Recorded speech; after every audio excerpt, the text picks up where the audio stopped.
First of all, thank you very much for this amazing masterclass. It was truly inspiring, and there were a lot of people that were already like that knew your music before, and they were really looking forward to it. And I think what you revealed was very inspiring and already like connecting to what we talked about already in the classes. And it was amazing. And you touched upon, like with Uji, you want to share more like music that is connected to indigenous cultures and that evokes a certain feeling, that creates connection, maybe to something deeper and something more divine. Could also say maybe sacred, like if I listen to your music, I definitely sense, like a sacredness within it, like something that is coming from another realm and is connecting me with this realm that is beyond, And you said that you are like went to ceremonies and stuff, and you get inspired by what you experienced there, and that it's connected to an experience like the music that you make. So could you maybe expand a little bit upon like what is sacredness in music, and how would you see, like how do you put the sacredness in the music, or what is the sacred aspect? Well, music since the beginning of time has been a way for humans to connect to something more divine. So, or something divine, and also something kind of outside of just themselves, So whether that be getting the community together, or whether that be the rite of passage for something, or a straight connection, like a blessing offering to the gods, or to the higher forces, to the great mystery. So music has always kind of played that role, and I think it's because there's something very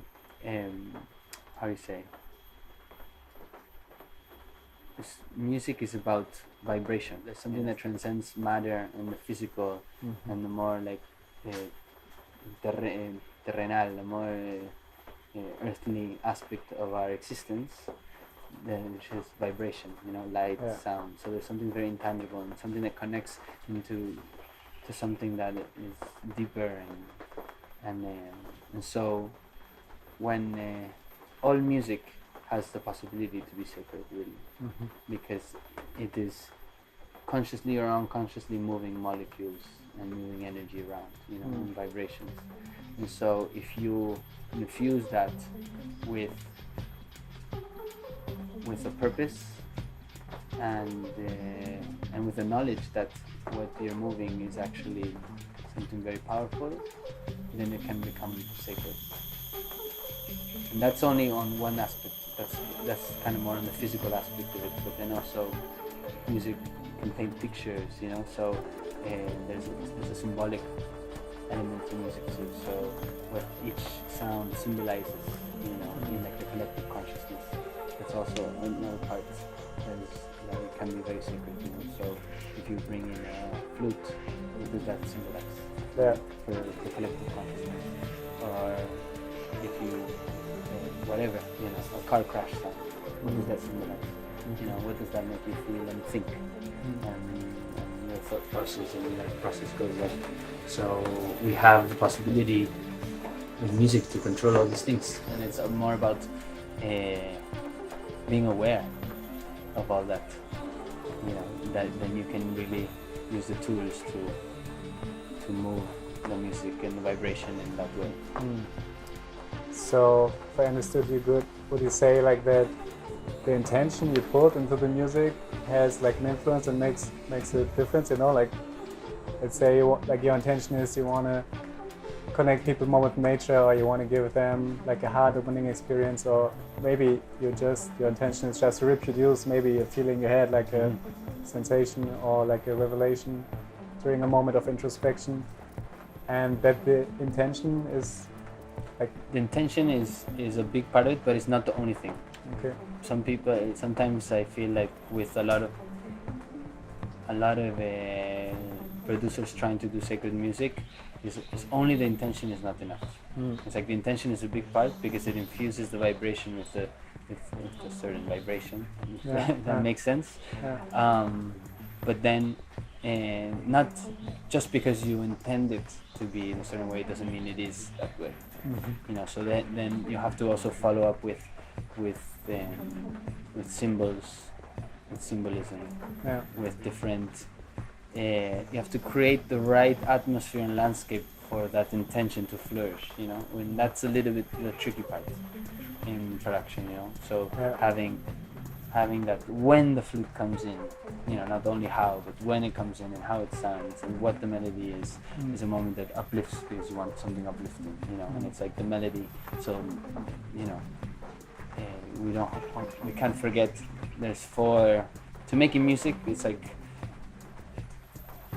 the intention is one part, but then the other part is like the knowledge, the mastery of music. And so in music we have harmony, we have rhythm, we have melody, we have timbre, sound. And so really using that, like you can have all the intention for beautiful music, but then you do very dissonant chords, it's not going to work. So then is the mastery of like harmony and how you open the harmony and how you take, because harmony it's the mixing of vibrations really. You have one vibration, you have another one faster, and how they work together, they can create ripples, or they can amplify each other, or they can cancel each other out, or they can rub against each other. That's just one little aspect of all the possibilities. So I think it's a mix of the intention, the symbols, and then the mastery of music. It's an art form, and so the deeper one gets into, it's an infinite art art form. The deeper one gets into music, the more there is to know. Yeah. And so there's many traditional cultures that have really, really deepened their knowledge of mastery of music. The Sufis, the Indian culture, Icaro, so like different. Some of them are more wide masteries, and some are very specific masteries. Like, our music is for this, and they've mastered that. And then some of them are like, wow, raga for the sunrise, and it's the mastery of that in music, in rhythm, and in harmony. So I think it's important to also have all that knowledge and search. And during your masterclass, you were also sharing your live set, and you could see that you work a lot with your voice also. Like, how do you relate to the voice as an instrument? The voice is the most direct instrument that we have. We all use it every day, and it is the most direct connection between the soul and the sound. And if you connect to that, if you sing with that connection, and it can be very powerful. And I say can, not necessarily, but it can be very powerful. Yeah. And so I think my own relationship with singing it's been a slow one.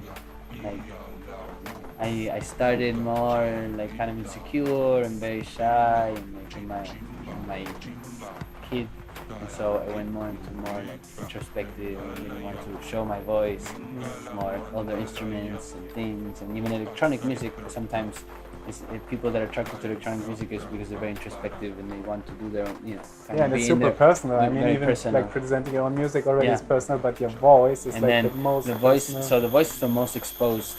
You're Exactly. more vulnerable, most exposed. So you have to really. For me personally, it's been coming into the voice, and I'm very happy that I sing, and then every show I sing more. And it adds so much more of your personality, or Yeah. let's say like your core being kind of into it. This because you said it's like the extension of your vibration, and if you work with it, it gets so much more personal, and also, there's also to you like a more personal connection for me as a listener, Yeah. So I think it's a very powerful It's very powerful tool. tool. Yeah. And so you would encourage people like even to go beyond this idea of shame, or this idea the teacher said you can sing and this kind of stuff, and just explore the voice more as a vibration that can be directed. Yes, and also I think everybody, but every single person should learn music. Mm. That doesn't mean everybody should make music their career or perform, because I think music has the power to express things that are unexpressible in words. Mm. And so as we grow up and we experience different things in our life, whether sadness, loss, anger, happiness, joy, sometimes there's subtleties to those feelings that are very difficult to put in words.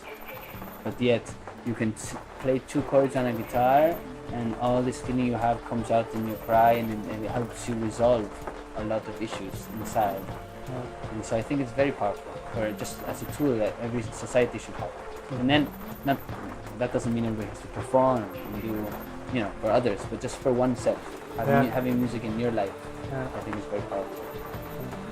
Fully agree. And in general, just creating, like in terms of, you say not everybody has to pursue it as a career and needs to be a musician, but I think everybody is destined to be a creator of some form, for me, for instance, I enjoy making music, I enjoy performing it, but I could just be in the space of creating, without any intention, just for the sake of creating it, just for, experiencing and playing around and having this connection. Yeah. So this creative aspect is something also that I think is very essential for our experience here. Okay. Thank you so much. Thank you for inviting me. Yeah.